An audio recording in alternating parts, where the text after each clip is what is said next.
আপনারা দেখছেন news now, খবরের নতুন ভাষা। त्रिपुरा ने 2025 में स्कूल लेवल नेशनल टूर्नामेंट में 21 मेडल्स जीते हैं। स्पोर्ट मिनिस्टर टिंकू रॉय ने गुरुवार को नंदन नगर हायर सेकेंडरी स्कूल के एनुअल स्पोर्ट्स कंपटीशन में बोलते हुए ये बात कही। स्पोर्ट्स मिनिस्टर टिंकू रॉय ने आज यह भी कहा कि जमीनी स्तर से स्पोर्ट्स टैलेंट को तलाशने को अहमियत दी जानी चाहिए। स्पोर्ट्स मिनिस्टर टिंकू रॉय ने आज यह भी कहा कि स्पोर्ट्स के फील्ड में अपने नाम के साथ साथ राज्य और देश का नाम रोशन करना मुमकिन है।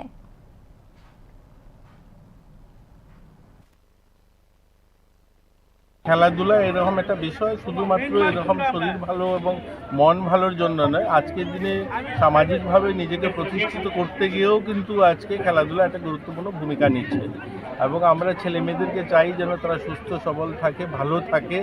এবং প্রতি বছরেই আমাদের প্রত্যেকটা স্কুলেই গভর্নমেন্ট স্কুলগুলোতে অ্যানুয়াল স্পোর্টস করে থাকেন ওনারা। আজকে পুরো দিনেই বিভিন্ন খেলাধুলা করবে এবং আমাদের রাজ্যের ছেলেমেয়েরা একটা ভালো, আমরা যদি দেখি গোটা দেশে যে আমাদের ছোট রাজ্য হলেও আমরা কিন্তু অনেকগুলো প্রতিযোগিতায় খুব ভালো স্থান অর্জন করছি।